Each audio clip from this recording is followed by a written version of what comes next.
भारतीय राज्य व्यवस्था में आइए अब शुरू करते हैं भारतीय संघ और उसके राज्य क्षेत्र।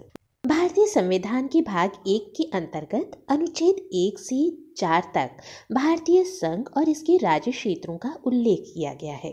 भारत को राज्यों का संघ यानी यूनियन ऑफ स्टेट्स घोषित किया गया है। वर्तमान में भारत में 28 राज्य और 8 संघ शासित प्रदेश हैं।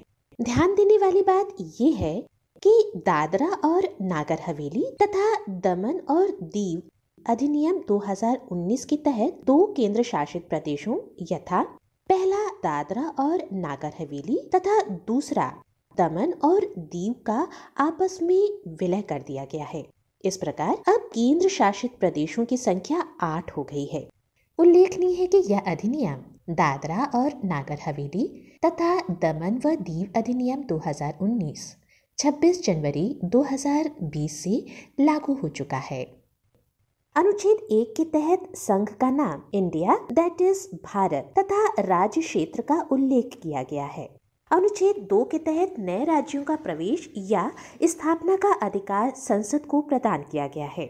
अनुच्छेद 3 के तहत नए राज्यों का निर्माण और वर्तमान राज्यों के क्षेत्रफल, सीमा व नाम में परिवर्तन की शक्ति संसद को प्राप्त है। ध्यान देने वाली बात यह है कि अनुच्छेद 2 तथा 3 से संबंधित प्रावधानों के तहत संसद द्वारा किए गए संशोधन को अनुच्छेद 368 के तहत संशोधन नहीं माना जाएगा। इसे संसद द्वारा सामान्य बहुमत तथा साधारण विधायी प्रक्रिया से संशोधित किया जा सकता है। भारत संघ के राज्यों के पुनर्गठन के लिए राज्य पुनर्गठन आयोग की स्थापना वर्ष 1953 में की गई। इसके अध्यक्ष फजल अली थे। इस आयोग ने 1955 में अपनी रिपोर्ट प्रस्तुत की। भाषा के आधार पर राज्यों के गठन के लिए तेलुगु भाषियों के नेतृत्वकर्ता पोट्टी श्री रामुलु ने आमरण अनशन प्रारंभ कर दिया, जिसमें 56 दिनों बाद उनकी मृत्यु हो गई। श्री रामुलु की मृत्यु के पश्चात 1 अक्टूबर 1953 को भाषा के आधार पर आंध्र प्रदेश का गठन किया गया।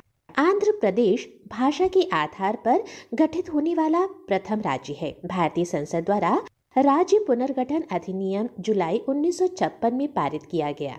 इस अधिनियम के द्वारा भारत संघ में 14 राज्य तथा 6 केंद्र शासित प्रदेश स्थापित किए गए थे। नवंबर 1954 में फ्रांसीसी सरकार द्वारा पांडिचेरी, यनम, चंद्रनगर और केरिकल बस्तियों को भारत सरकार को सौंप दिया गया, जिसे मिलाकर पांडिचेरी संघ राज्य का गठन किया गया।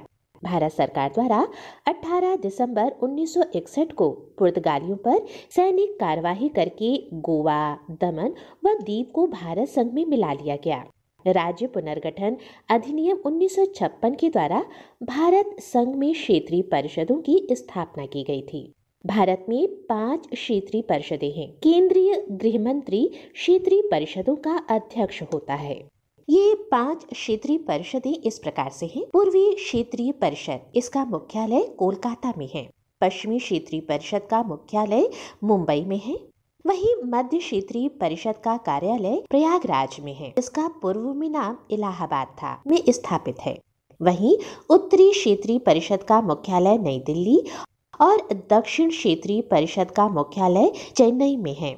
ध्यान देने वाली बात यह है कि पूर्वोत्तर राज्य अर्थात असम, अरुणाचल प्रदेश, मणिपुर, त्रिपुरा, मिजोरम, मेघालय तथा नागालैंड को क्षेत्रीय परिषदों में शामिल नहीं किया गया है। इनकी समस्याओं को पूर्वोत्तर परिषद अधिनियम 1971 के तहत गठित पूर्वोत्तर परिषद द्वारा हल किया जाता है। और अब एक नजर 1953 के बाद भारत में गठित कुछ राज्यों पर। आंध्र प्रदेश का गठन 1 अक्टूबर 1953 में किया गया।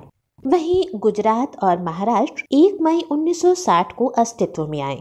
नागालैंड 1 दिसंबर 1963 को, हरियाणा 1 नवंबर 1966 को, हिमाचल प्रदेश 25 जनवरी 1971 को, मणिपुर, मेघालय और त्रिपुरा 21 जनवरी 1972 को अस्तित्व में आए। सिक्किम 16 मई 1975 को, मिजोरम, अरुणाचल प्रदेश 20 फरवरी 1987 को, गोवा 30 मई 1987 को, छत्तीसगढ़ 1 नवंबर 2000 को, उत्तराखंड 9 नवंबर 2000, झारखंड 15 नवंबर 2000 और तेलंगाना 2 जून 2014 को अस्तित्व में आया।